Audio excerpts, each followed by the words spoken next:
하나님 말씀은 마태복음 5장입니다.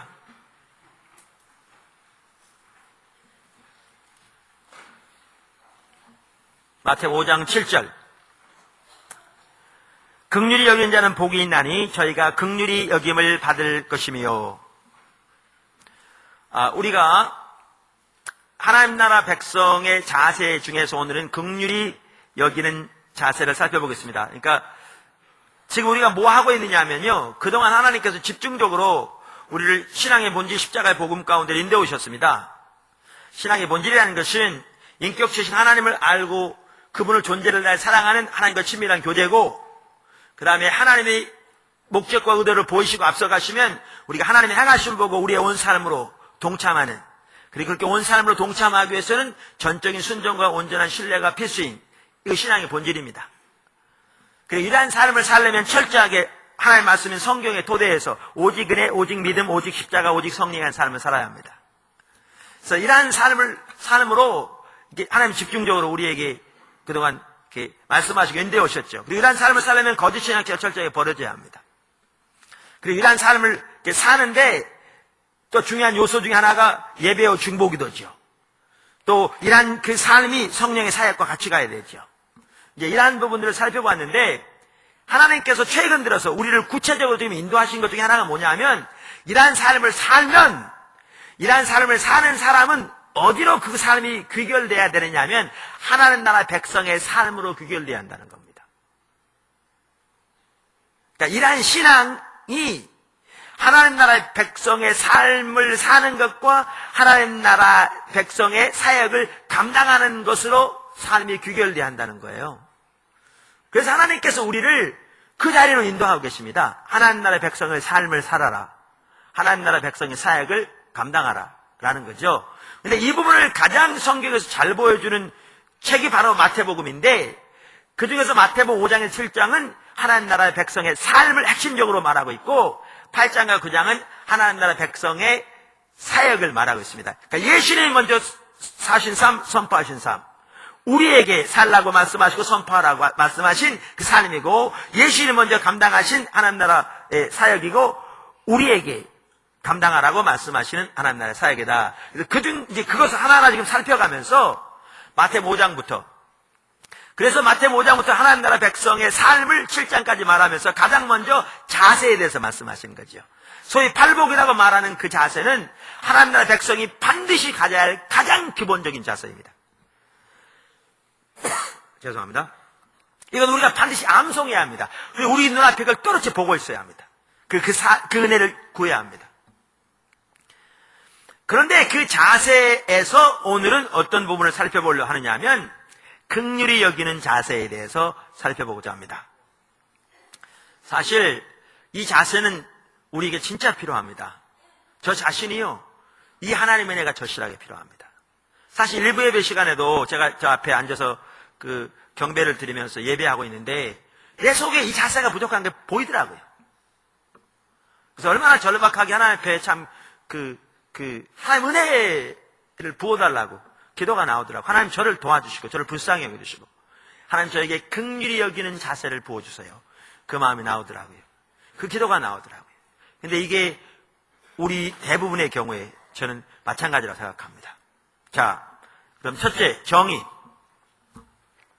긍휼히 여기는 자세의 정의.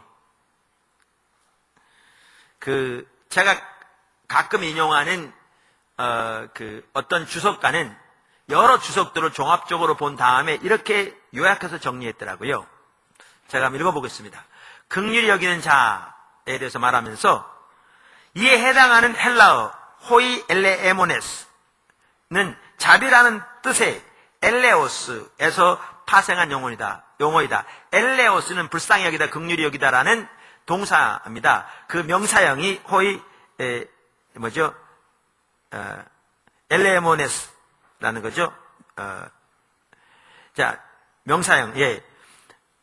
특히 70인역은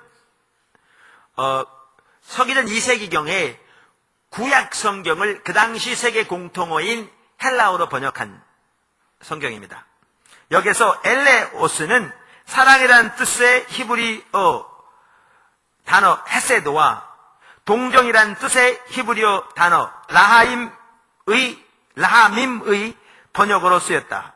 그중 구약에서 헤세드는 주인과 종 또는 친지들 사이의 관계 또는 하나님과 인간 사이의 언약적 관계에서 발생하는 태도를 의미한다. 그리고 이러한 태도는 단지 감정이나 성품이 아니라 신뢰를 기반으로 한 구체적인 행위를 가리킨다. 따라서 구약에서 이 용어는 주로 인간을 향하신 하나님의 역사를 의미했으며 신약에서는 언약의 성취자인 그리스도께서 행하신 사역을 가리킨다. 따라서 그리스도를 본받고 그리스도의 마음을 품은 자들은 바로 긍휼히 여기는 자가 되는 것이다. 즉 긍휼히 여긴다는 말은 죄를 용서해 주는 것과 고통을 당하는 자와 궁핍한 자를 동정한다는 의미를 포괄한 것이다. 그리고 시련을 당한 자들의 상황에 깊이 동참하여 그들로 하여금 부담 없이 도움을 청하게 하는 것을 의미한다. 한편 긍휼히 여길 대상은 바로 이 죄악된 세상이며 성도는 이 세상에 빛과 소금의 역할을 실천하는 존재가 된다. 이 성도에게만이 이 세상의 회복자로서의 자질이 주어져 있다. 무슨 말인지 모르겠죠? 나중에 테이프 들으시면서 정리하시죠. 저는 긍휼히 여기는 것을 이렇게 정의합니다. 긍휼히 여기는 것은 하나님을 향한 사랑을 토대로 해서, 이건 매우 중요합니다. 이것이 하나님을 향한 사랑의 토대에서 나온 것이 아니면 이 긍휼히 여기는 것은 인간적인 자비에 불과합니다. 이건 자기의고요. 하나님 앞에 아무런 쓸모가 없습니다. 아무런 쓸모가 없습니다. 가시나무 열매에서 가시나무에서 무화과 나무 열매를 절대 못 딸 거라고 그랬잖아요. 타락한 인간적인 육신에서 우리 자원으로 하는 세상적인 자비와 긍휼을 가지고 하나님이 기뻐하신 열매를 절대로 딸 수 없습니다. 그러면 여기서 말하는 긍휼은 우리의 하나님에 대한 사랑, 물론 그것은 하나님이 먼저 우리를 사랑하신 게 사랑에 토대한 것이죠. 그래서 우리의 하나님을 향한 사랑을 토대로 하여 상대방이 하나님이 예비하신 온전한 생명을 누릴 수 있기를 간절히 열망하는 자세이고요. 이것은 단순한 마음의 자세만이 아닙니다. 자세이며 그렇게 되기 위해 상대방의 입장에서 하나님의 능력과 자원으로 상대방을 섬기는 것이다. 이렇게 정의합니다. 다시 한번 말할까요? 하나님을 향한 사랑을 토대로 하여 상대방이 하나님이 예비하신 생명을 온전히 누릴 수 있도록 간절히 바라는 마음의 자세이며 그렇게 되기 위해 상대방의 입장에서 하나님의 능력과 자원으로 상대방을 적극적으로 섬기는 것이다. 여러분, 이 긍휼히 여기는 마음은 우리가 이미 살펴본 온유한 마음과 비슷합니다. 그러나 다 연결되어 있죠. 차이가 있다면 긍휼히 여기는 마음은 상대방이 하나님께서 예비하신 생명을 온전히 누릴 수 있도록 그 상대방을 적극적으로 섬기되 상대방의 입장에서 그리고 하나님의 능력과 자원으로 섬기는 것을 포함합니다.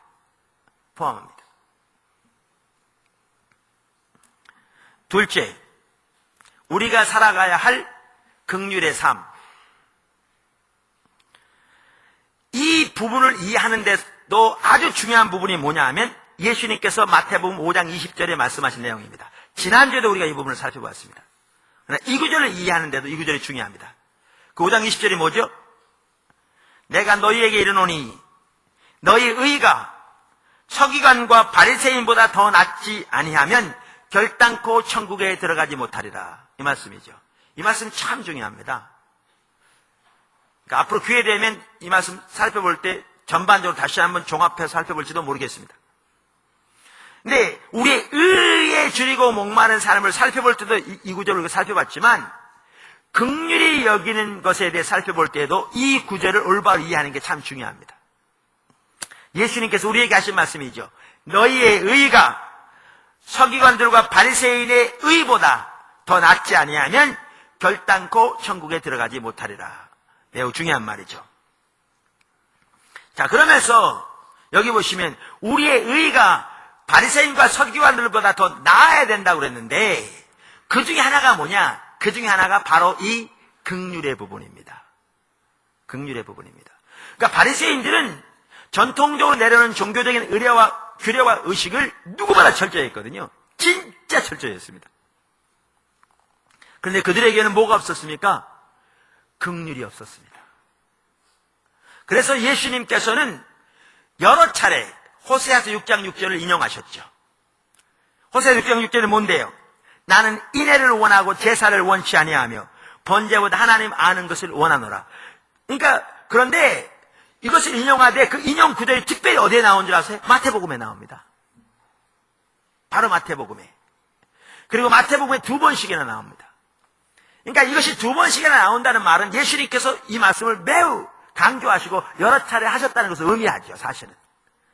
그래서 마태복음 9장 13절에 뭐라고 말합니까? 너희는 가서 내가 긍휼을 원하고 제사를 원치 아니하노라 하신 뜻이 무엇인지 배우라. 마태복음 12장 7절 나는 자비를 원하고 긍휼 자비 다 같은 걸 말합니다. 제사를 원치 아니하노라 하신 뜻을 너희가 알았다면 무죄한 자를 죄로 정치 아니하였으리라. 자, 그래서 우리는 여기 보시면 예수님께서 우리에게 말씀하시기를 너희의 의가 바리새인과 서기관들의 의보다 더 낫지 않으면 하늘나라 결단코 들어갈 수 없다.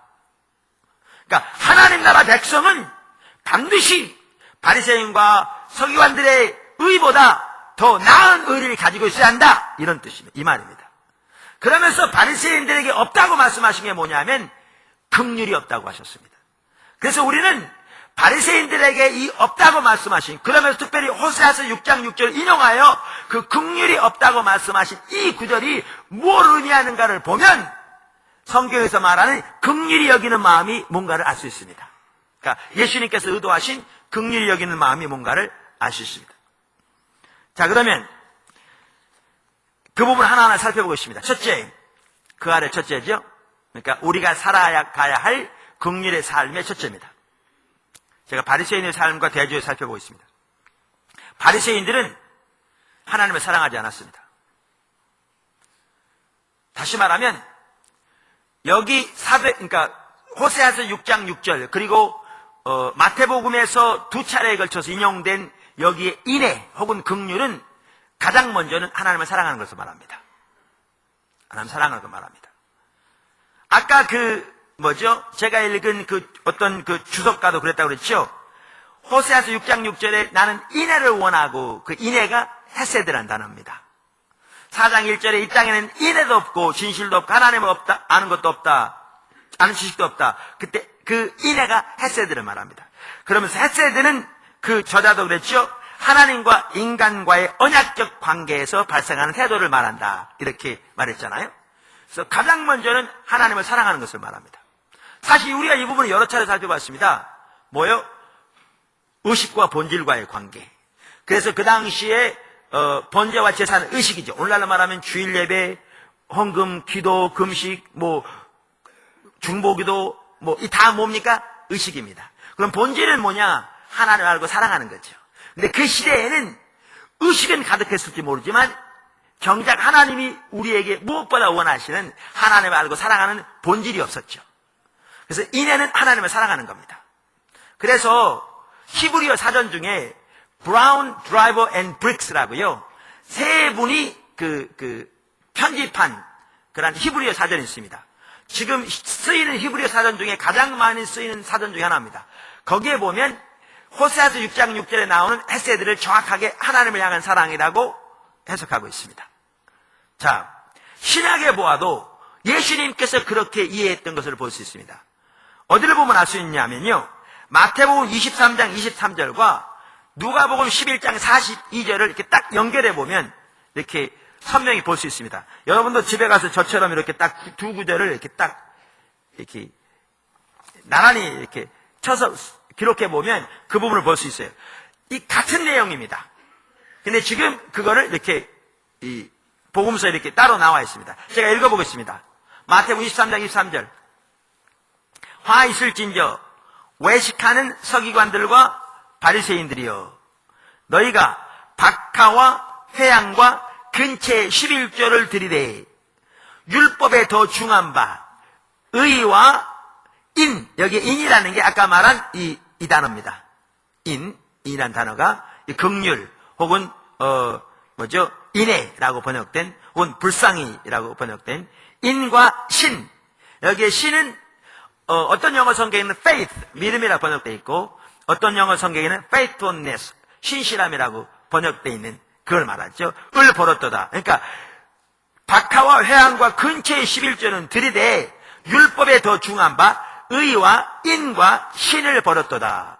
그러나 이것도 행하고 저것도 버리지 말아야 할지니라. 이렇게 말했습니다. 말씀하셨습니다. 예수님이 이것을 누가복음 11장 42절을 이렇게 기록되어 있습니다.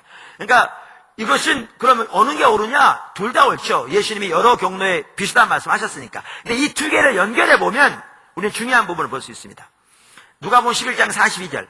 화 있을진저 너희 바리새인이여 너희가 박하와 운양과 모든 채소의 11조를 드리되, 아까 똑같은 말이죠. 그러면서 그 다음에 이렇게 됐어요.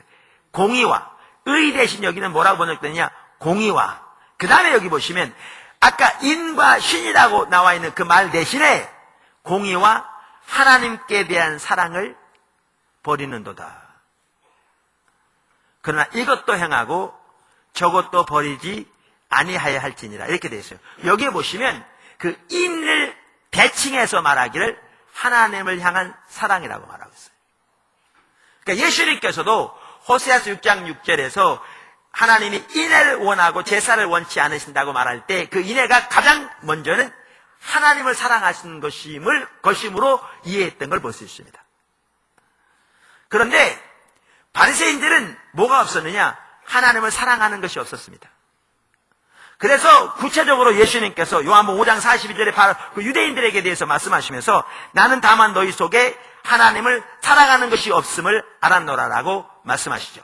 본인들은 그 수많은 의식과 규례를 행했기 때문에 본인들은 누구보다 하나님을 사랑한다고 자부했을지 모르지만 그들의 삶에서는 진정으로 하나님이 원하시는 하나님을, 인격체신 하나님을 알고 그분을 존재를 다해 사랑하는 그 삶이 전혀 없었습니다. 사실 그들은 하나님을 사랑한다는 말이 무슨 뜻인지조차도 몰랐습니다. 영적인 눈이 가려져서. 이 부분 우리가 많이 살펴봤기 때문에 여기서 제가 반복하지 않겠습니다. 자, 둘째. 바리새인들은 이웃을 사랑하지 않았습니다. 여러분, 하나님의 관점에서는 하나님을 사랑하는 것과 이웃을 사랑하는 것이 절대로 나눠지지 않습니다. 동전의 양면과 같습니다. 둘이 떨어질 수 없습니다. 그러니까 보십시오.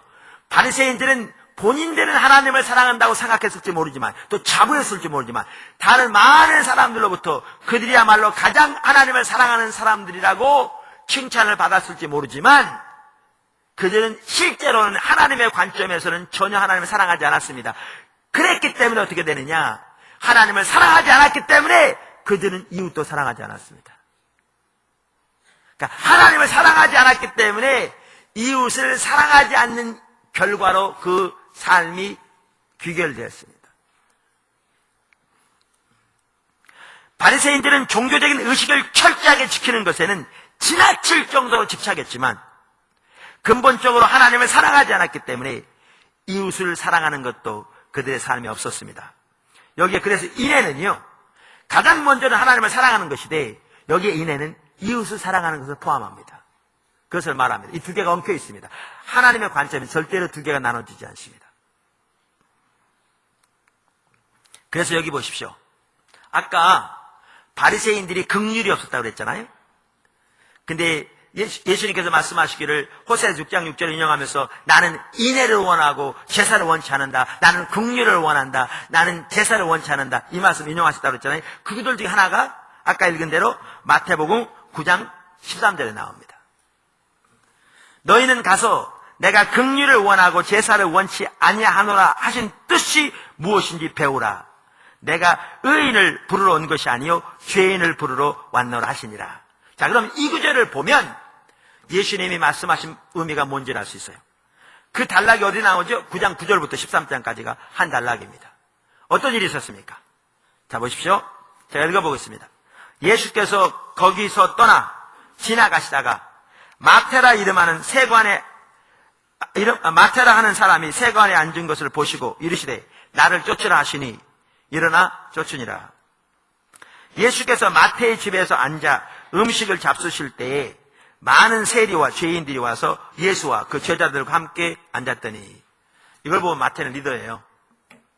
그러니까 예수님은 리더를 분별하는 눈이 있으셨어요. 그러니까 세리 중에서 마태를 제자로 삼으셨는데, 마태를 제자로 삼으니까 벌써 마태 주위에 사람들이 끌잖아요. 그 집에 보세요. 많은 세리들과 죄인들이 모여있잖아요. 이게 리더입니다. 제가 여러분에게 늘 기도 부탁드린 대로 리더는 리더를 분별하는 눈을 가지고 있대요. 근데 저는 올바른 리더가 아니라서 그런지 리더가 안 보여요. 그래서 제가 기도해달라고 그러잖아요. 기도해달라고 그러면 그냥 한쪽 귀로 듣고 한쪽 귀로 흘리지 말고 그냥 그렇게 기도해 주시라고요. 아멘. 리더는 사람을 끌게 돼 있어요. 사람을 끄는 모든 사람이 다 리더는 안 해요. 히틀러가 올바른 리더가 아니었듯이. 근데 리더 주위엔 사람이 끌게 돼 있어요. 그러니까 혼자 독불장군이 있으면서 절대 리더는 될 수 없어요. 그러니까 여기 마태를 리더로 세웠는데 그 주위에 이렇게 사람이 끌잖아요. 거기에 누가 모였다고요? 세리들과 죄인들이라. 여기 죄인들이라는 말에는요, 영어 성경에 보면 따옴표가 붙어 있어요. 이렇게 인용표가. 왜냐하면 그들은 진짜 많은 죄를 지은 죄인들이란 말이 아니고, 그 당시 종교 지도자들이 저들을 죄인 취급했어요. 왜 그랬냐면, 여러분 율법만 하더라도 작은 규정까지 하면 2,000가지가 됐다니까요. 그 당시 바리새인들이 그 모든 율법을 다 암송할 뿐만 아니라 그걸 나름대로 철저히 그 규정들을 지켰죠. 근데 일반 사람들은 그 율법을 암송하는 것도 하지 못해. 그걸 어떻게 다 외워? 그러니까 바리새인들, 종교 지도자들은 그 일반 율법을 배우지 않고 지키지 않은 저들을 뭐라고 그러냐면 저들을 죄인 취급했어요. 죄인들이라. 그래서 바리새인들은 그 율법도 알지 못할 뿐만 아니라 율법도 지키지 않은 그 죄인들과는 그들은 철저하게 구별된 삶을 살기 위해 그들이 근처에도 가지 않았습니다. 그들과는 상종하지도 않았습니다. 그들과 같이 식사한다는 것은 감히 상상해도 못할 일이었습니다. 그들은 세리들과 바리새인들을, 바리새인들은 세리들과 죄인들을 철저하게 멸시했습니다. 저들을 자기들의 삶에서 철저하게 배제했습니다. 왜? 하나님께서 거룩한 삶을 유지하기 위해서. 그러니까 예수님이 거기 들어가니까 예수님이 그러신 거죠. 예수님께 그런 제자들이 그런 거죠. 왜 당신의 선생은 저 죄인들과 세리들과 함께 식사하냐? 그랬더니 예수님이 이렇게 답변하시는 겁니다. 예수께서 들으시고 이르시되 건강한 자에게는 의원이 쓸데없고 병든 자에게라야 쓸데있느니라. 이게 참 중요한 말입니다. 이 말이 무슨 말인지 아세요? 이 말은 예수님이 의사로 오셨다는 말입니다. 예수님이 병든 자들을 위해서 오셨다는 말입니다. 이 말은 예수님이 죄인들을 위해서 오셨다는 말입니다. 다시 말해서 병든 자와 죄인들에게, 그들에게 예수님은 의사로 오셨다는 말입니다. 조금 더 나옵니다만은 너무너무 중요한 말입니다. 그들의 입장에서 섬기러 오신 분입니다. 병든 자에게, 죄인들에게 의사로 오셨다. 그런데 바리새인들의 삶에는 그들이 그토록 종교적인 전통을 지키는데 급급하고 의식을 철저하게 지켰을지 모르지만 진정한 하나님을 향한 사랑이 없으니까 이웃을 향한 긍휼도 없었습니다. 긍휼도 없었습니다. 그러면서 우리에게 뭐라고 말씀하시냐면 너희들은 저들의 의보다 낫지 않으면 하나님 나라에 들어갈 수 없다. 바꿔 말하면 너희 하나님 나라의 백성들은 반드시 너희 의가 저들의 의보다 나아야 한다. 이렇게 말씀하고 있는 겁니다. 좀 감이 덜 잡히시죠? 네, 알아요. 그럴 줄. 한 가지 예를 더 들겠습니다. 이 부분에 있어서. 그게 어디냐면 지금 읽었던 게 마태복음 9장에 나옵니다. 그럼 마태복음 8장 1절부터 4절을 보시죠. 마태복음 8장 1절부터 4절. 이 마태복음 8장 1절부터 4절 이 구절은 매우 중요합니다. 그 문맥적인 위치나 여러 가지 면에서. 왜냐하면 제가 말씀드린 대로 마태복음 5장부터 7장까지가 뭘 말한다고요? 하나님 나라 백성의 삶을 말합니다.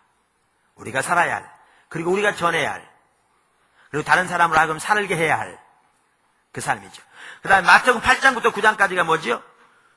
우리가 감당해야 할 하나님 나라의 사역을 말합니다. 여러분 마태복음 28장 보세요. 여기 보세요. 이 전체 윤곽을 잊지 마시라니까요. 예수님이 11 제자들을 두고 그러셨어요.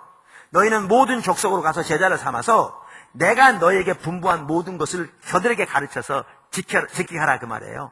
그러면서 그 핵심이 뭐냐면 하나님 나라 메시지예요. 그럼 이 말이에요. 이 마태복음 5장부터 7장까지 나오는 하나님 나라의 삶은 예수님이 무엇보다 먼저 선포하신 겁니다. 근데 예수님은 선포하시기 전에 자신이 사셨습니다. 사시고 선포하신 겁니다. 누구에게 가장 먼저 선포하셨느냐? 제자들에게. 그럼 이 말은 뭐냐면 예수님의 제자들은 예수님의 명령을 따라 누구보다 먼저 이 삶을 살았습니다. 그리고 예수님이 뭐라고 그러시느냐? 가서 선포하라는 거예요. 모든 족속으로 제자를 삼아. 그러면 우리들은 어떻게 해야 되냐면 예수님의 제자들의 선포를 받아 우리들이 먼저 예수님이 그렇게 하셨던 것처럼 요한 마태복음 5장부터 7장까지 나오는 하나님 나라 백성의 삶을 살아야 합니다. 우리가 먼저. 그리고 우리에게 명령하신 말은 또 뭐냐 하면 모든 족속으로 제자를 삼아 우리도 저들에게 이 부분을 가르쳐서 이 삶을 살도록 다른 사람을 가르쳐야 한다는 거죠. 사실 이 관점에서 우리가 신앙을 이해하면 오늘날의 교회는 근본적으로 방향이 바뀌어야 합니다. 근본적으로 바뀌어야 합니다. 여러분 그거 아세요? 제가 국무회의에서 그거 봤는데요. 빌 헤이블스 목사님이라고 얘기 들어보셨죠? 윌러 크릭 커뮤니티 처치라고 시카고에서. 얼마 전까지도 미국에서 제일 큰 교회였어요. 지금은 아마 다른 교회가 더 큰 것 같은데 숫자적으로도. 특별히 그 교회에 뛰어난 것은요. 그 교회에 나오는 어떻게 보면 대다수라고 할 수 있는 분들이 다 그 교회를 통해서 처음 예수 믿는 분들입니다. 제가 빌 헤이블스 목사님이 제가 참석한 그 세미나에 1시간 강사로 와서 설교한 적 제가 처음으로 한번 들은 적이 있거든요. 그 뒤로 한 번도 개인적으로 설교 못 들어봤는데 그분이 그러더라고요. 한 번은 교회 몇 주년 되는 모르는데 기념 예배 때 이런 큰 체육관을 빌렸대요. 그리고 성도 한 사람 다 이렇게 초를 줬대요. 그리고 어느 한 그 행사 중에 순서 중에 하나가 체육관, 실내 체육관 불을 다 끄고 그 교회를 통해서 처음 예수 믿게 돼서 구원받은 사람들은 가지고 있는 초에 불을 켜게 했대요. 그랬더니 여기저기서 불이 켜지는데 그 체육관 전체에 불이 확 나더래요. 너무너무 감격적이었대요. 그런 교회입니다. 그런 교회입니다. 그래서 한국에서도 많이 배우러 가죠. 근데 그 교회에서 2년인가 3년 동안에 걸쳐서 교회를 전체적으로 해부한 겁니다. 그리고 내린 결론이 뭐냐? 우리는 실패했다는 겁니다. 오늘 한국 교회는 교회만 성장하면 다 성공했다고 그럽니다. 특별히 그 교회는 그 교회를 통해서 그렇게 많이 예수님 영접했는데. 근데 그분의 결론은 뭐냐? 그분들의 결론은 신문에 제가 봤습니다. 그 보고서의 내용이 내부적으로 우리는 실패했다. 왜 실패했다 그러냐? 제자 만드는 데 실패했다는 거죠. 사람들을 예수님의 제자 만드는 데 실패했다는 겁니다. 예수님의 명령은 단순히 사람들 예수 믿게 하라 그 얘기가 아니었습니다. 예수 믿게 할 뿐만 아니라 예수님이 11 제자들에게 제자 삼은 것처럼 다른 사람들로 하여금 동일한 삶을 가르쳐서 그들로 그렇게 살도록 제자 삼으라는 것이었는데 그 예수님의 대이임령에 비추어 볼 때 실패했다는 겁니다. 사실 우리가 하나님의 관점에서 오늘날 우리 자신과 교회의 삶을 비춰보면 우리는 진짜 교회는 바뀌어야 합니다. 그래서 그런 맥락에서 이 전체를 보셔야 돼요. 전체를. 그런데 여기 보시면 이렇게 마태복음 5장부터 7장까지는 삶을 말하고 8장과 9장은 뭘 말한다고요? 사역을 말해요. 그러니까 사역만 해도 그래요. 예수님이 먼저 이 사역을 감당하셨습니다. 그리고 정확하게 제자들이 똑같은 걸 하라고 하셨고 성경은 똑같은 거였습니다. 제자들이. 복음서뿐만 사도행전에 보면. 그리고 그들에게 똑같은 걸 가르치라고 했으니까 이 사역은 우리가 감당해야 할 사역이기도 합니다. 아멘. 그러면서 그 사역에 대해서 말하는 제일 첫 번째 사건으로 뭐를 말하고 있는가? 이 마태복음 8장 1절부터 4절의 사건을 말하고 있습니다. 그럼 왜 이 사건을 여기에 뒀는가? 이 사건이야말로 하나님 나라 사역의 모델로 제시되고 있는 겁니다. 지금 마태복음에서. 마태복음은 아주 주도면밀하게 쓰여졌습니다. 여러분 주석책을 보십시오. 성경을 자세히 보십시오. 마태복음은 아주 주도면밀하게 쓰여졌습니다. 그 모델로 제시되고 있는 겁니다. 이 8장 1절 4절에서. 그럼 여기 보십시오. 무슨 모델인가? 제가 읽겠습니다. 1절 예수께서 산에서 내려오시니 허다한 무리가 쫓으니라. 한 문둥병자가 나와 절하고 가로되 주여 원하시면 저를 깨끗게 하실 수 있나이다 하거늘 예수께서 손을 내밀어 저에게 대시며 가라사대 내가 원하노니 깨끗함을 받으라 하신대 즉시 그의 문둥병이 깨끗해진지라. 예수께서 이르시되 삼가 아무에게도 이르지 말고 다만 가서 제사장들에게 내 몸을 보이고 모세의 명한 예물을 드려 저희에게 증거하라 하시니라. 여러분 그럼 뭐에 대한 모델인가? 두 가지 면에서 모델로 제시한 겁니다. 첫째는 뭐예요? 하나님 나라 사역의 성격입니다. 성격에 있어서 모델로 제시하신 거죠. 우리가 앞으로 이 부분 좀 더 자세히 살펴보겠지만 제가 긍휼에 대해 살펴보려고 지금 나누고 있습니다. 여러분 그 당시 문둥병자는요 육체적으로, 정서적으로, 사회적으로, 영적으로 병든 사람입니다. 우선 문둥병자는 몸이 썩어가고 있었습니다. 제 동생 중에 한 명이 어려서 결핵성 관절염을 알아가지고요. 결핵성 관절염 오랫동안 알아서 잘 낫지 않아가지고 그 여수에 가면 그 재활원이라고 있어요. 거기 나 환자들을, 한센병 환자들 치유하는 병원이 있었어요. 그래서 많은 시간 동안 차를 타고 제가 시골에 살아서 거기까지 갔습니다. 그러니까 그 제 동생이. 거기 가서 치료를 받는데 거기 입원해 그럴 때도 저도 이렇게 여기 문병 가느라고 거기도 가보고 그랬는데 그 나은 자들이 와서 나은 분들이 와서 이렇게 오히려 성한 사람들 위로해요. 박수 칠 때 그분들 손이 이렇게 됐으니까 이렇게 치기도 하고. 근데 그분들은 나은 자 다 나은 분들이에요. 지금 현재 진행되는 분들이 없어요. 그 나은 자는 살이 썩은 거잖아요. 어떤 분은 손가락이 썩어서 떨어진 분들, 어떤 분은 코가 떨어진 분들, 어떤 분은 눈이 이렇게 썩어서 안 보이는 분들, 이런 분들이에요. 여러분 지금 이 성경에 나오는 이 환자는 실질적으로 현재 진행 중에 있었습니다. 살이 썩어가고 있었습니다. 병든 사람입니다. 근데 이거 아세요? 그 당시에 나 환자는 따로 격리되게 돼 있었습니다. 여러분 배너 영화에 보시면 알지만. 그리고 앉아있는 사람이 가까이 오면 나는 부정하다 소리 지르게 돼 있습니다. I'm unclean, I'm unclean. 그럼 사람들이 나 환자 가까이 가면 돌 던지기도 했습니다. 여러분 보세요. 이들이 얼마나 사람들에게 버림받은 상처가 많겠습니까? 사회적으로 얼마나 병들을 수 있겠습니까? 뿐만 아니라 심지어 여러분 성경에 보면 문둥병자를 만지지도 못하게 되어 있습니다. 만지면 부정해지기 때문에 하나님 앞에 예배드리러 못 들어가게 되어 있습니다. 그러니까 어떻게 되어 있었느냐? 먼저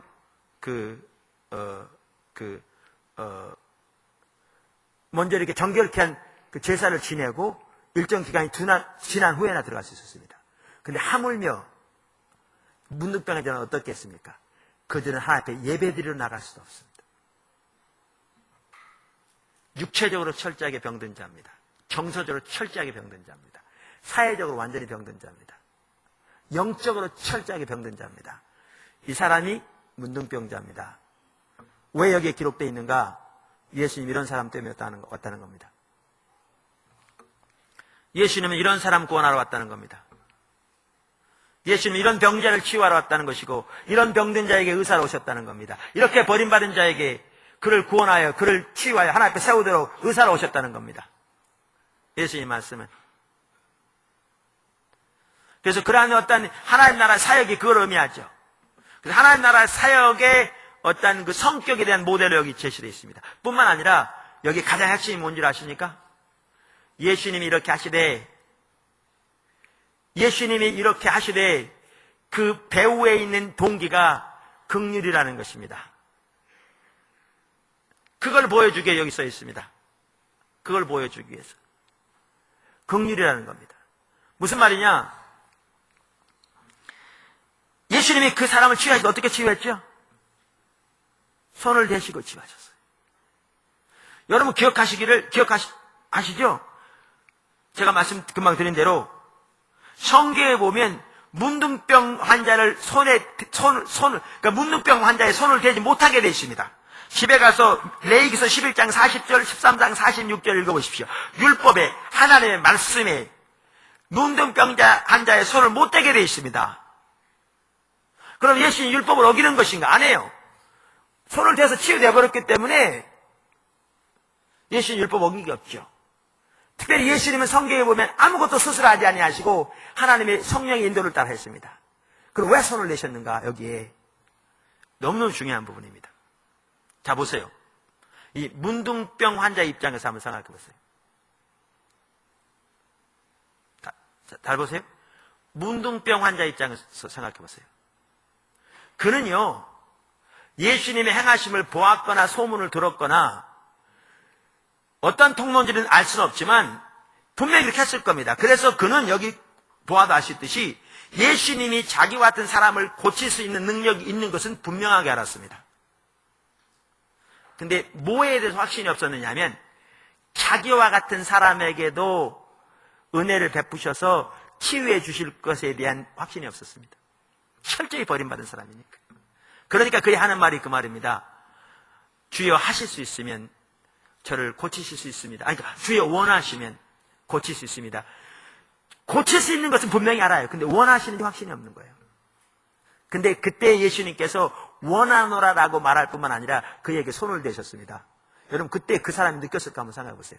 자기는요 모든 사람에게 버림받은 자입니다. 근데 예수님이 자기 몸에 손을 대다니요.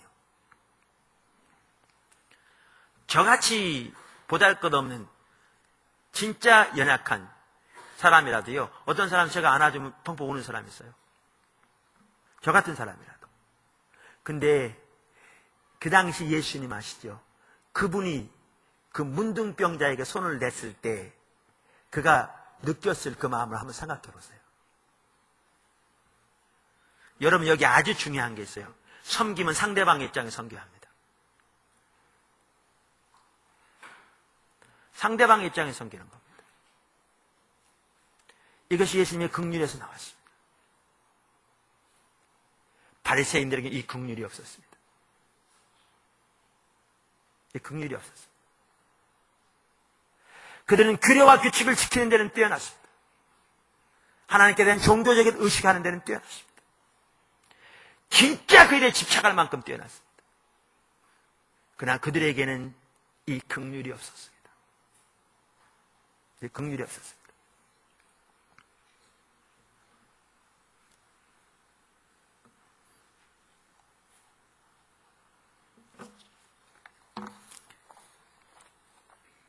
말씀드린 대로 아주 중요한 게 뭐냐, 이 긍휼 또 섬김에 있어서 상대방 입장에 섬기는 겁니다.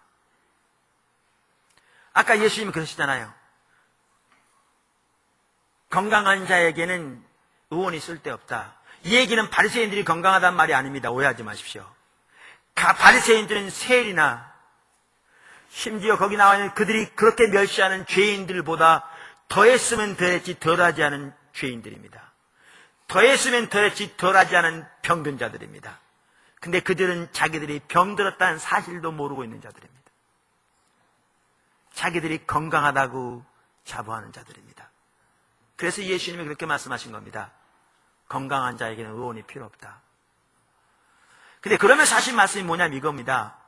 병든 자에게야 필요한데 나는 병든 자, 죄인들을 위한 의사로 왔단 말은 이들의 입장에서 말하는 겁니다. 병든 자에게, 죄인들에게 그들이 필요한 의사로 내가 왔다 이 얘기입니다. 이 지금 문둥병자에게 그의 입장에서 손을 대시며 섬기는 그 긍휼, 바로 이게 내가 죄인들을 위했다는, 죄인들을 위한 의사로 왔다는 그 말씀입니다. 예수님께서 누가 우리 이웃입니까? 라고 묻는 서기관에게 사마리아, 우리가 흔히 말하는 선한 사마리아 사람의 비유를 드셨죠. 그때도 보십시오. 그 서기관은 우리 이웃이 뭡니까? 라고 누굽니까? 물었어요. 우리 입장에서. 근데 예수님의 답변은 전혀 달랐습니다. 그 강도 만난 그 사람에게 누가 이웃이 되겠냐? 네가 그런 사람이 되라. 우리가 13일 날 오늘의 요양센터에 우리 뮤지컬 팀이 갑니다. 20일 날은 군에 가고, 어제 스텝웨이에서 그런 얘기들이 있었습니다. 토요일이라서 스텝웨이도 있고 그래서 참여해야 되고, 일부는 또 우리 또 대학부 모임도 있는데 다른 날 하면 어떻겠습니까? 그래서 제가 그랬습니다. 섬길 때 절대 우리 위주로 섬겨서는 안 된다고. 성경이 말하는 섬김은 섬김을 받는 자 입장에서 섬기는 겁니다. 그건 완전히 입장이 다릅니다. 완전히 입장이 다릅니다. 예수님께서 성경의 마태복음 8장에서 이 사건을, 하나님 나라 사역을 기록하면서 가장 먼저 기록한 이유는 예수님이 감당하시는, 그리고 우리가 감당해야 할 하나님 나라 사역에 대한 모델로 제시하기 위해서 그랬는데, 그 모델로 어떤 모델이냐? 우리가 감당해야 할 하나님 나라 사역의 성격에 대한 모델일 뿐만 아니라 그 배후에는 반드시 긍휼이 뒷받침돼야 한다는 그것에 대한 모델입니다. 그래서 아까 선한 사마리아 사람의 예도 보십시오. 누가복음 10장 33절에 이렇게 말하고 있죠. 어떤 사마리아인은 여행하는 중 거기 이르러 그를 보고 불쌍히 여겨. 그 속에 긍휼이 있었습니다. 여러분, 거기 지나가던 제사장이요, 거기 지나가는 레인이요, 긍휼이 없었습니다. 그들은 이렇게 말했을지 모릅니다. 정당했을지 모릅니다. 성경에는 시체를 만지지 못하게 되어 있습니다. 시체를 만지면 부정해지게 되어 있습니다. 사람이 죽어서 쓰러져 있으니까, 죽어있는 시체니까, 그 시체를 만지면 부정해지니까 멀리 피해가는, 그래서 어쩌면 자기들의 행동을 정당화시켰을지 모릅니다. 근데 예수님은 말하고자 하는 말씀이 그들 속에 긍휼이 없었다는 것입니다. 여러분은 그렇게 말씀할지 몰라요. 지금 예루살렘에 예배드리러 가면 부정해지면 안 되는데, 자기가 다시 자기 죄를 자기가 정결케 되기 위해서 제사를 지러 기다릴 틈이 없는데 그렇게 말할지 모르는데, 성경을 자세히 보시면요, 그들은 예루살렘으로 올라가는 길이 아니었습니다. 예루살렘에서 내려가고 있는 길이었습니다. 그들은 예배를 드리러 왔더라도 마치고 돌아가는 길이었습니다. 그리고 최소한 그들이 가까이 가서 죽었는지 살았는지 확인해 볼 수도 있었을 겁니다. 근데 그들의 가장 근본적인 문제는 의식을 지키는 일은 집착했을지 모르지만 그들의 속에는 예수님 안에 있던 그 긍휼이 없었습니다. 그러면서 예수님은 우리에게 그렇게 말씀하십니다. 너희의 의가 바리새인과 서기관들의 의보다 낫지 않으면 너희는 결단코 하늘나라에 들어가지 못하리라. 내 나라의 백성은 그 의가 저들보다 반드시 나아야 한다, 그 말입니다. 그 외에도 성경 구절들을 보면 예수님의 모든 사역의 밑바탕에 바로 하나님을 향한 사랑에 기초한 이웃을 향한 긍휼이 자리 잡고 있었던 것을 우리는 볼 수 있습니다. 마태복음 9장 36절, 무리를 보시고 민망히 여기사, 이 민망히 여기다 말이 같은 말입니다. 여기시니 이는 저희가 목자 없는 양과 같이 고생하며 유리함이라. 마태복음 14장 14절, 예수께서 나오사 큰 무리를 보시고 불쌍히 여기사 그 중에 있는 병인을 고치시니라. 여기도 불쌍히도 마찬가지 단어입니다. 그러니까 같은 맥락입니다. 마태복음 15장 32절, 예수께서 제자들을 불러 가라사대 내가 무리를 불쌍히 여기노라. 저희가 나와 함께 있은지 이미 사흘임에 먹을 것이 없도다. 길에서 귀진할까 하여 굶겨 보내지 않겠노라. 떡을 불리시고 먹이신 사건이죠. 20장 34절, 예수께서 민망히 여기사 저희 눈을 만지시니 곧 보게 되어 저희가 예수를 쫓으니라. 마가복음 5장 18절, 예수께서 배에 오르실 때 귀신 들렸던 사람이 함께하기를 간구하니, 이 사람은 그 군대 귀신이 나간 사람입니다. 허락지 아니하시고 저에게 이르시되 집으로 돌아가 주께서 네게 어떻게 큰 일을 행하사 너를 불쌍히 여기신 것을 내 친속에게 구하라. 마가복음 6장 34절 예수께서 나오사 큰 무리를 보시고 그 목자 없는 양 같음을 인하여 불쌍히 여기사 이에 여러 가지로 가르치시더라. 누가복음 7장 13절 주께서 과부를 보시고 불쌍히 여기사 울지 말라 하시고, 여러분 이 경우 나은성 과부 자녀를 살려준 걸 말합니다. 이 경우에는요, 그 여인이 예수님께 살려달라고 부탁하지도 않았습니다. 아무도 예수님께 구하지 않았습니다. 근데 예수님이 불쌍히 여기셔서 상해를 멈추시고 그 아들을 살려주셨습니다. 여기 보시면 가르치시는 것이건 치유하시는 것이건 오병이어와 같은 기적을 베푸시는 것이건 예수님은 그 배후에 하나님을 향한 사랑에 토대한 이웃을 향한 긍휼이 있었던 것을 볼 수 있습니다. 이게 핵심이었습니다. 중심이었습니다. 사실 우리에게 이러한 그 긍휼이 주어질 때 하나님 특별히 역사합니다. 세 번째, 큰 세 번째입니다. 긍휼의 정의 살펴봤고요. 우리가 살아야 할 긍휼의 삶에 대해 살펴봤습니다. 그러니까 사실 긍휼의 삶도 그래요. 우리 기도 사역만 하더라도 여기 보시듯이요, 억압당한 자를 위하여 하나님의 은혜로 하나님이 예비하신 풍성한 삶을 온전히 누릴 수 있도록 상대방의 입장을 섬기는 게 기도 사역입니다.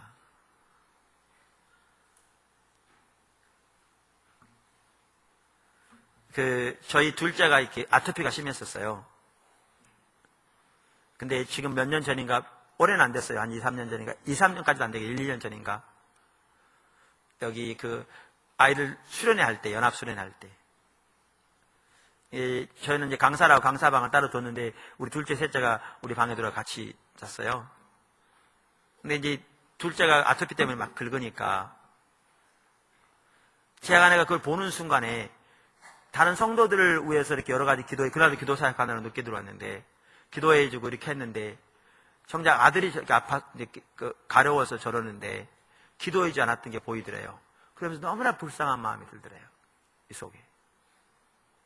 그래서 이렇게 앉으라고, 기억나면서도 같이 있었어요.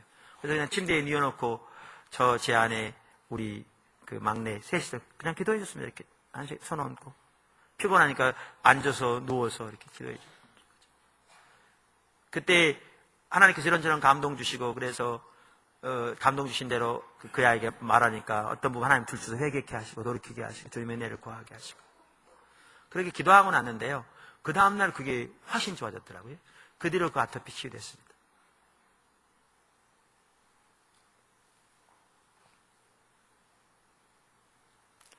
긍휼이 핵심입니다.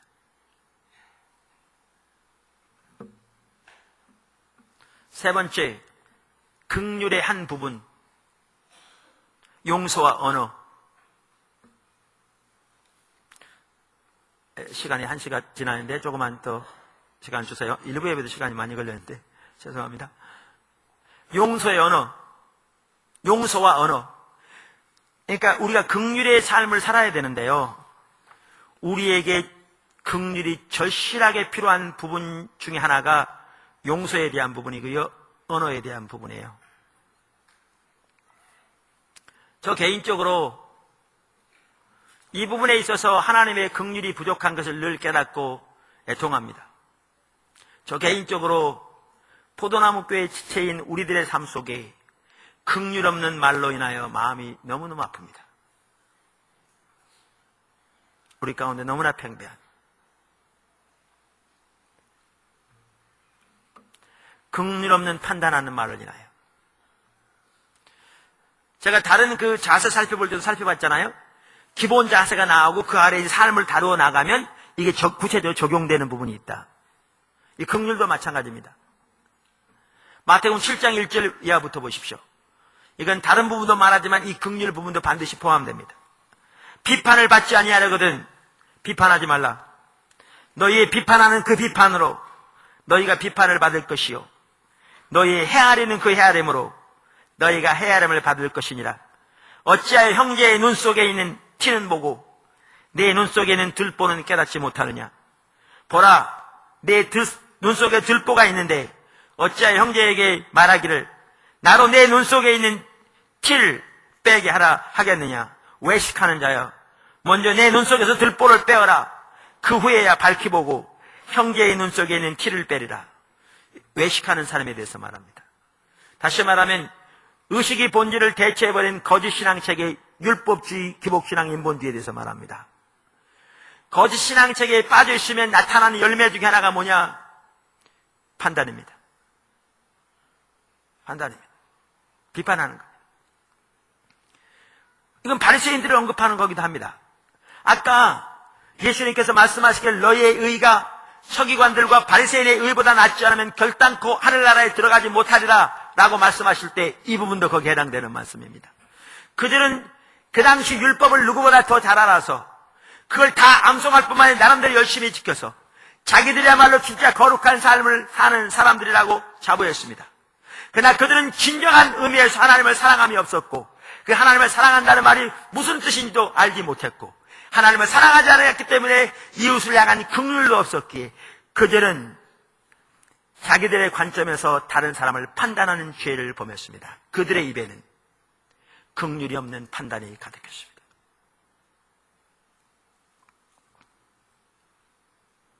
이와 관련해서 아주 중요한 구절이 있습니다. 야고보서 2장 12절과 13절입니다. 너희는 자유의 법대로 율법대로 심판받을 자처럼 말하고 행하기도 하라. Speak and act. 말하고 행동하라. As those who are going to be judged by the law that gives freedom. 자유를 주는 율법에 의해 심판을 받을 자처럼 받을 거라 그 말이죠. 받을 자처럼 말하고 행동하라. 그러면서 이렇게 말합니다. Because judgment without mercy will be shown to anyone who has not been merciful. 자비롭지 않은 자에게 자비 없는 판단이, 심판이 주어질 것이기 때문에 그렇다 그 말이죠. 여러분, 우리가 판단하는 것이 설령 옳다 할지라도 대부분 옳지 않습니다. 왜냐하면 우리가 판단하는 자체가 우리가 잘못됐다는 것이고 우리가 잘못됐기 때문에 마태복음 7장에 말한 것처럼 우리 속엔 들보가 있다는 것을 의미한데 우리 속에 들보를 가지고 어떻게 상대방의 티를 올바라 보겠습니까? 그러니까 우리가 판단하는 게 절대로 옳지 않습니다. 대부분의 경우에. 그건 가능하지 않습니다. 판단하는 자세가 벌써 자기가 옳지 않은 것을 의미하기 때문에. 근데 야고보서 이렇게 말합니다. 우리가 판단하는 것이 설령 전적으로 옳다 할지라도 내가 자비 없이 판단하면 하나님의 자비 없는 공의의 판단이 너에게 내려질 거라 이렇게 말합니다. 그리고 자비 없는 공의의 판단으로 내가 너를 심판할 거라 이렇게 말합니다.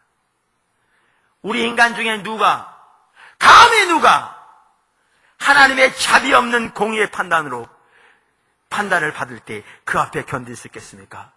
근데 주님이 그렇게 말씀하십니다. 성경. 그러면서 이렇게 말씀하십니다.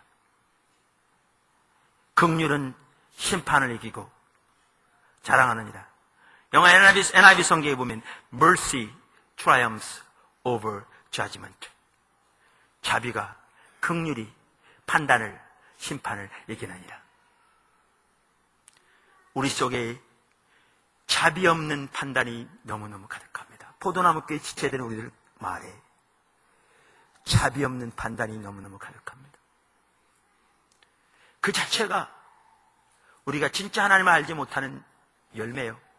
하나님을 사랑하지 않는 열매며 하나님을 사랑하지 않기 때문에 우리 속에 이웃을 향한 긍휼이 없는 열매요 증거입니다. 진짜 하나님의 자비와 긍휼이 우리에게 필요합니다. 이 긍휼에 의한 삶의 또 한 부분의 구체적인 부분이 용서입니다. 예수님께서 비유를 드시면서 10,000달란트와 100데나리온의 빚진 자를 비유 드셨습니다. 10,000달란트는 그 당시에요 상상할 수 없는 돈입니다. 왜냐하면 1달란트가 6,000데나리온이거든요. 한 장정이 18년을 벌어야 벌 돈입니다. 거의 20년 가까이. 그러니까 10,000달란트는요 오늘날로 말하면 수천만 달러. 우리나라 돈은 수천억 원, 수조 원에 해당하는 겁니다. 상상할 수 없는 돈입니다. 그걸로 도저히 갚을 수 없습니다. 근데 그걸 용서해 주의 주인이 탕감해 줍니다. 근데 왜 탕감해 준 줄 아십니까? 마태복음 18장 27절 예수님 비유를 들으면서 이렇게 말합니다. 그 종의 주인이 불쌍히 여겨 mercy 때문에, 긍휼 때문에, 자비 때문에 불쌍히 여겨 놓아보내매 그 빚을 탕감하여 주었더니, 그런데 그 종이 나가서 자기에게 100데나리온 빚진 자를 멱살을 잡고 갚으라고 그러면 감옥에 넣습니다. 100데나리온은 절대 작은 돈이 아닙니다. 왜냐하면 1데나리온이 한 장정이 하루 번 돈이었으니까, 석 달 열흘 번 돈이니까 절대 작은 돈이 아닙니다. 그때 그 소식을 주인이 듣고 그를 데려다가 이렇게 말합니다. 내가 그렇게 많이 너에게 용서해 주었는데 너희는 내 동료를 용서해 주지 못하느냐. 그러면서 감옥에 가두고 그 모든 빚을 탕감할 때까지 꺼내주지 않겠다고 말합니다. 절대 빚을 탕감할 수 없는 것입니다. 그것에 대해 이렇게 말하죠. 18장 34절 내가 너를 불쌍히 여긴과 같이, 예수님이 그 용서 못한 자에게 하는 말입니다. 너도 내 동관을, 동료 종을 불쌍히 여김이 마땅치 아니하냐. 긍휼을 가지고 대함이 마땅치 아니하냐 라고 말하는 겁니다. 여러분, 상대방이 이렇게 행동했는데 내가 상대방을 오해해서 상대방을 미워하면 그 상대방을 용서할 게 아니라 내가 그분에게 가서 회개해야 될 겁니다. 그건 내 잘못입니다. 내 죄입니다. 용서는 언제만 하는가 하면 상대방이 내게 잘못했을 때만 용서하는 겁니다. 근데 이 구절에 의하면 상대방이 내게 잘못된 것이 크다 할지라도 하나님이 내게 베풀으신 자비에 비하면 그건 먼지에 불과하니까, 그 당시 100데나리온은 대단히 큰 돈이었을지 모르지만 10,000달란트에 비하면 먼지에 불과했으니까 하나님의 자비를 입은 자로서 너도 너의 동료에게 자비를 베푸는 것이 마땅치 아니하냐, 이렇게 말씀하십니다. 긍휼을 베푸는 것이 마땅치 아니하냐. 그러므로 우리가 긍휼에 의한 삶을 사는데 중요한 한 부분은 언어와 용서의 부분입니다. 끝으로 네 번째, 긍휼히 여기는 자가 긍휼히 여김을 받을 것이라고 말씀하셨습니다. 아까 말씀드린 그 주석가도 이렇게 말합니다. 죄악된 세상을 긍휼히 여기고 세상의 참된 회복을 위해 실천하는 자에게는 신실하신 하나님의 은총과 자비가 깃든다. 즉 긍휼에 대한 보상은 타인이 베푸는 긍휼이 아니라 하나님이 주시는 긍휼이 있는 것이다. 실로 긍휼은 소자에게 한 잔의 물을 대접하는 일상적인 사소한 일에서부터 이 세상의 죄악된 세상과 투쟁하는 거대한 사역에 이르기까지 성도 안에 있는 일관된 태도인 것이다. 또한 본질은 긍휼하심을 받은 성도가 긍휼을 실천하며, 요한에서 4장 19절, 그 실천으로 다시 하나님께로부터 긍휼하심을 받는 순환론적인 것이다. 이는 마치 눈덩이가 구르면서 더 큰 눈덩이가 되듯이 긍휼의 풍성함에 성도가 거한다는 그리스도의 놀라운 축복 선언이다. 그리고 이에 대한 최종적인 보상은 최후의 심판 때 성도에게 주어진다. 오늘 예수님이 이렇게 말씀하십니다. 너희의 의가 바리새인과 서기관들의 의보다 낫지 못하면 결단코 천국에 들어가지 못하리라. 그런데 바리새인들은 의식은 뛰어났을지 모르지만 하나님을 향한 사랑이 없었고 그 사랑에 토대한 긍휼이 없었기에 예수님은 여러 차례 그들에게 말씀하시기를 나는 인애를 원하고 제사를 원치 아니하며, 나는 긍휼을 원하고 제사를 원치 아니하며 라고 말씀하셨습니다. 그리고 오늘 이렇게 말씀하십니다. 긍휼히 여긴 자는 복이 있나니 저희가 긍휼히 여김을 받을 것이며. 이제 여러분 제가 왜 긍휼의 정의를 그렇게 내렸는지를 이해하실 겁니다. 긍휼은 하나님의 사랑, 하나님을 향한 사랑을 토대로 하여 상대방이 하나님이 예비하신 생명을 온전히 누릴 수 있기를 간절히 원하고, 그렇게 되기 위해 상대방의 관점에서 하나님의 능력과 자원으로 적극적으로 상대방을 섬기는 것이다. 저와 여러분에게 이 긍휼의 마음이 부어지기를 예수님으로 축원합니다. 우리에게 오늘날 절실하게 필요한 것이 이 긍휼의 마음입니다. 기도하겠습니다. 시간이 많이 가네 죄송한데요. 1, 2분이라도 잠깐 눈을 감으십시오. 반주자들 나오시고요.